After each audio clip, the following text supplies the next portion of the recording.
nouveau numéro de Kinshasa Direct sur Kinshasa Télévision. Mesdames, Messieurs, merci de nous choisir pour vous informer. À la une de l'actualité, c'est dans exactement 48 heures que Félix Tshisekedi va rencontrer son homologue rwandais Paul Kagame sous la médiation du président angolais João Lourenço. Une rencontre qui porte les espoirs d'un accord qui va ramener la paix dans l'est de la RDC. Et puis des chiffres très alarmants sur les violences basées sur les genres présentées par des associations de lutte pour les droits des femmes ce vendredi 13 décembre à Kinshasa à l'occasion de la clôture des 16 jours d'activisme sur la lutte contre les violences. Et puis enfin, c'est désormais officiel, Kinshasa Télévision et l'agence congolaise de presse, désormais partenaires officiels. Les deux structures médiatiques ont signé ce vendredi 13 décembre un contrat de collaboration dans la production des informations. Bienvenue à tous. Je le disais en titre, Félix Tshisekedi et Paul Kagame vont enfin se rencontrer ce dimanche à Luanda, en Angola, pour couronner les démarches visant à restaurer la paix dans l'est de la RDC. Les deux pays se pointent du doigt depuis un certain temps. La RDC accuse le Rwanda de soutenir les rebelles du M23 et le Rwanda, à son tour, accuse la RDC de soutenir les FDLR. Les médiateurs de ces pourparlers, João Lourenço, a déclaré depuis l'Afrique du Sud où il séjourne ce vendredi qu'un accord pourrait être signé entre les deux pays, non seulement pour ramener la paix dans l'est de la RDC, mais aussi normaliser les relations entre les deux pays.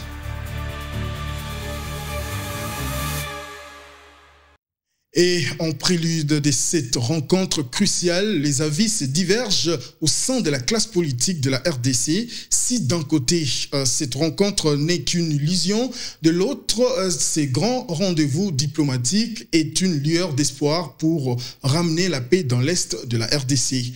Je vous invite à écouter les invités de Marius Mumunga dans le magazine Choc d'idées, dans cet extrait choisi par André Junior Moumaka. Aujourd'hui, la préoccupation majeure, c'est d'enlever le prétexte de FDLR chaque fois avancé par Paul Kagame pour envahir la République démocratique du Congo. Si on enlève, lorsqu'on va arriver à enlever ce prétexte, cette fois-là, il n'y aura plus de raison pour que les troupes rwandaises traversent impunément les frontières nationales. Il est plus normal que la RDC puisse mettre sur la table la nécessité de pouvoir parler résolution de conflits, notamment, c'est la Libye même que le Rwanda a toujours avancé. Le fait que s'il vient en RDC, c'est parce qu'il y a des FDLR qui dérangent le régime de Kagame. Okay. Maintenant, nous allons dans ce que le Rwanda a toujours dit, nous voulons le rencontrer là-bas, et peut-être plus tard, on va voir. Dans tous les cas, la bonne solution à trouver doit être une solution pérenne. Un nouveau rapport accablant met en lumière les événements tragiques du 30 août 2023 à Goma. Selon Jean-Maubert Senga, auteur du rapport publié récemment, les massacres attribués à l'armée congolaise seraient le résultat d'une opération préméditée. Un bilan plus lourd que les chiffres officiels annoncés par les services gouvernementaux. Regardez. Alors que le gouvernement avait annoncé 56 morts, les Nations Unies avancent un bilan de 102 victimes, soit presque le double. Ces rapports affirment également que 3 officiers de l'armée congolaise auraient joué un rôle clé dans la préparation et l'exécution de cette tragédie. Réagissant à ces accusations lors d'une conférence de presse, Patrick Muyaya Katembwe, ministre de la Communication et porte-parole du gouvernement de la République démocratique du Congo, a rappelé que des procédures judiciaires étaient déjà en cours pour faire toute la lumière sur ces événements. Il y a eu évidemment une enquête qui a été faite à leur niveau et il y a eu une enquête qui a été faite au niveau de l'auditorat. Il y a eu des sentences. Aujourd'hui, on ne saura peut-être pas aller dans le détail parce que l'affaire est encore pendante. Ces rapports d'Amnesty International, publiés une année après les drames, interviennent alors que la justice congolaise aurait déjà identifié certains responsables. Pour rappel, le massacre s'était produit lors d'une manifestation organisée par un mouvement mystico-religieux réclamant le départ de la MONUSCO de la RDC. Un mouvement qui s'inscrit dans un contexte de tensions croissantes entre la population congolaise et la MONUSCO, perçue par certains comme inefficace face à l'insécurité persistante. Un autre rapport, cette fois-ci, opacité et dysfonctionnement au cœur de l'Assemblée nationale congolaise. C'est la conclusion d'un rapport publié ce jeudi par l'Institut congolais de recherche sur la gouvernance Ebouteli en collaboration avec le groupe d'études sur le Congo, le GEC en sigle. Reportage. D'après cette étude qui s'épanche sur la législature 2019-2023, des pratiques inquiétantes minent la transparence et la gestion de l'Assemblée. Parmi les faits dénoncés, des fraudes lors des votes parlementaires, comme ces scrutins controversés du 2 juin 2022 sur la réforme de la loi électorale. 405 voix enregistrées officiellement alors que seulement 400 députés étaient présents dans l'hémicycle. L'objectif de ces salons, c'est d'une part de présenter donc ce rapport sur la redevabilité du Parlement que je viens de remettre à l'honorable président, mais également de sensibiliser autant la population que les honorables députés sur cet outil que nous avons conçu et que nous mettons à la disposition de tous les Congolais, qui permet en fait un dialogue entre les élus d'une part et la population qui sont censés représenter. Et c'est là afin d'éclairer tout le monde sur d'une part ce que fait le Parlement et de donner à la population des instruments pour demander des comptes, mais également aux députés, comme on a vu lors des élections passées, pour parler de ce qu'ils font continuellement.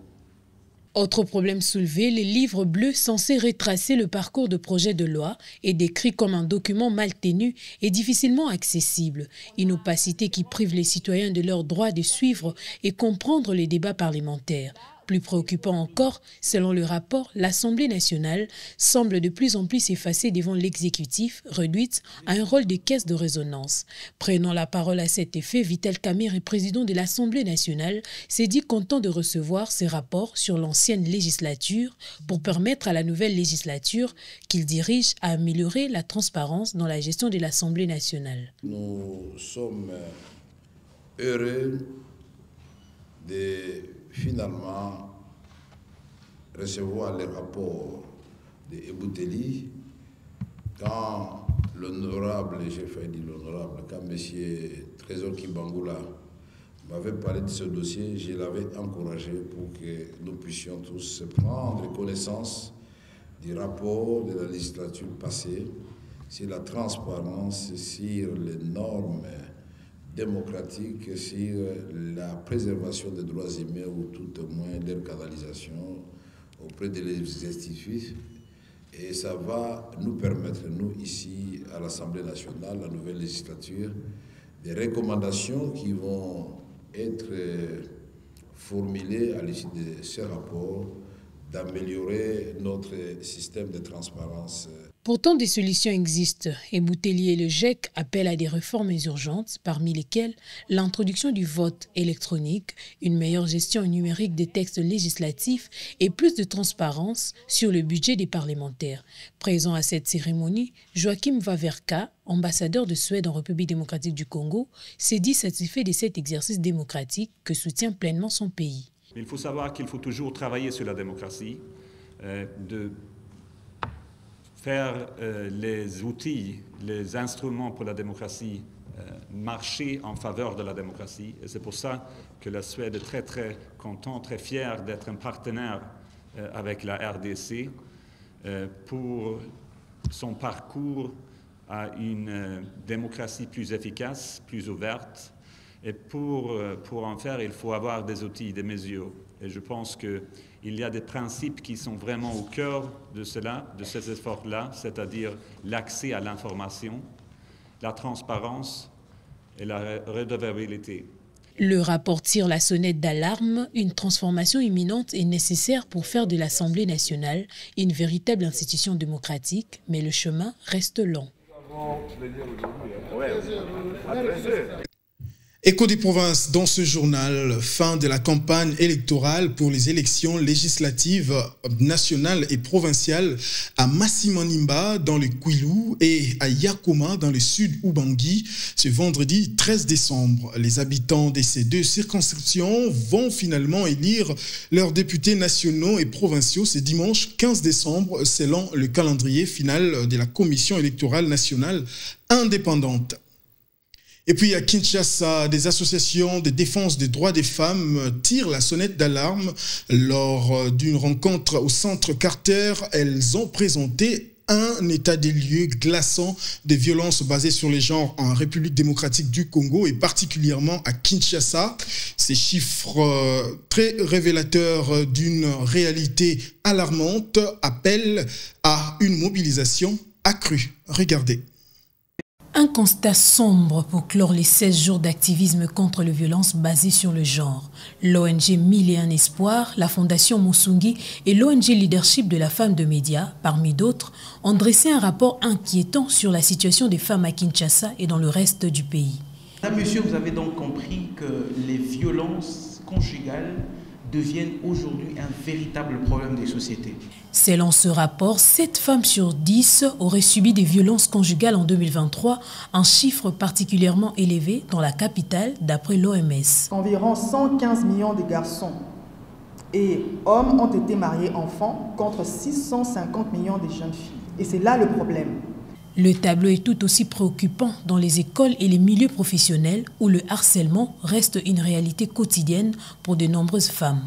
Une étude menée à Kinshasa par la Fondation Musungi révèle des chiffres effrayants sur ces sujets. Sur 15 entreprises publiques et privées, 64% des femmes interrogées ont dit avoir été victimes de harcèlement sexuel en milieu de travail. Une femme sur 3 est allée au travail et a été victime de harcèlement sexuel dans son lieu de travail. Face à ces défis, ces associations regroupées au sein de la méga-structure G100 appellent à des actions concrètes. Intensifier la sensibilisation, appliquer rigoureusement les lois existantes et renforcer l'accompagnement du gouvernement dans cette lutte essentielle. C'est difficile d'avoir accès à cet accompagnement-là parce que déjà avec ce que le ministre de la Justice a instauré avec la personnalité juridique. Vous savez, pour l'obtenir maintenant, il faut payer beaucoup d'argent. Ce n'est pas évident. Déjà, nous sommes des structures sans but lucratif, c'est-à-dire que nous ne travaillons pas pour de l'argent. Les 16 jours d'activisme se sont certes clôturés, mais le combat pour le droit des femmes et jeunes filles continue au quotidien. Je l'ai annoncé en titre, une nouvelle ère de collaboration s'ouvre dans le paysage médiatique en République démocratique du Congo. C'est vendredi 13 décembre 2024. Le directeur de Kinshasa Télévision, Marius Muunga, et Bienvenue Marie Bakoumania, directeur général de l'agence congolaise de presse, ont signé une convention de partenariat historique. Regardez. La cérémonie des signatures de cet accord s'est déroulée au siège de l'agence congolaise de presse. Les deux responsables ont acté un accord qui vise à favoriser les échanges de production journalistique entre leurs institutions. Une manière, disent-ils, de renforcer la diffusion d'informations fiables et vérifiées au service du public.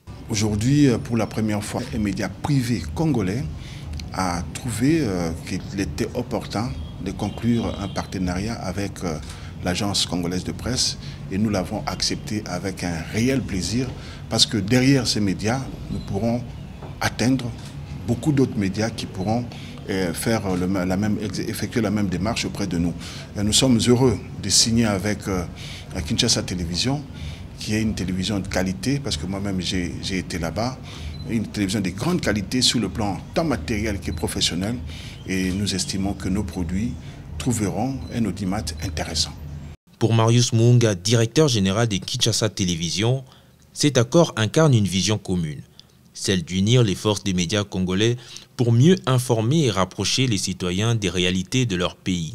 D'abord, je voudrais dire que c'est un grand jour pour Kinshasa Télévision que je représente. Il y avait un besoin urgent, surtout pour un média qui vient de commencer comme Kinshasa Télévision, de profiter non seulement du professionnalisme, mais de l'expertise de l'agence congolaise de presse, raison pour laquelle j'ai frappé la porte. Et ici, je voudrais remercier M. Bienvenu Bakoumania pour sa promptitude.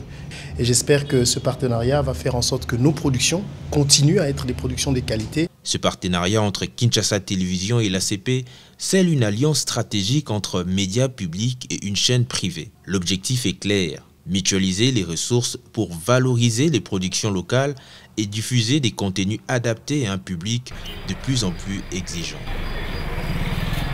Bouclons ce journal en culture. Le marché d'art de Kinshasa, connu sous le nom de marché Bikeko, situé dans la commune de la Gombe, traverse une période difficile marquée par ses multiples déplacements et un manque de soutien des autorités compétentes. Pourtant, ces lieux emblématiques, véritables écrins des trésors culturels de la RDC et le miroir d'une nation riche en diversité et en créativité. Les changements incessants du marché Bikeko ou le marché d'art à Kinshasa a fini par porter un coup fatal à l'intérêt marchand qu'il aurait pu caractériser. Conséquence, le marché n'en finit pas de baigner dans la morosité. Bon, marché zaki na nonatra. Bon, l'air de nonatra, kengo wa dononde aye comme mabiso na gaz central. Mabiso na gaz central, avec bon, mon but lobi place na ya bango yango na gaz central. Kuna tozalaki bien, tozoteka. Indela bazo kota ba kriya bazo ya tout ce tomonika kambala moko baye le gouvernement kabileye balobi o bolongwao to longwa ndenge ni baye ba buki biso baye membiso na wana royal kimbuta membiso na royal le mimi atiki biso ka ndenge asuni biso ka ndenge wana kaka bango gouvernement wana baye ko tumba biloko na biso nyonso Bikeko tout ba tumbi yango depuis 2010 o balongola ka biso place wana batinde biso awa toyaka nde place ya tombo toza tombo activité ya malamu awa eza te. Au vu de la morosité qui caractérise ce marché d'art, l'intérêt de l'achat des œuvres d'art devient hypothétique, illustré surtout par des faibles fréquentations de cet espace de négoce et du tourisme.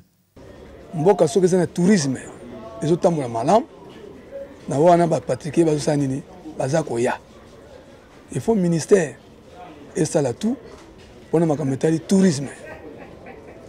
Balamusa tourisme na mboka okomona ba particulier babana koya po mingi ba œuvre d'art etambolaka na ba particulier ba congolais penza pona art ba mona kangozo kindoki. Pourtant, ce marché créé en 1958 avait connu son heure de gloire avec l'émergence d'artistes et des styles qui mêlent tradition et modernité. C'est la fin de ce journal. Mesdames, Messieurs, merci à vous de l'avoir suivi. Bonne suite de programmes sur Kinshasa Télévision. Continuez de vous abonner et d'activer la cloche de notification sur notre chaîne YouTube Kinshasa Télévision. Bonsoir chez vous.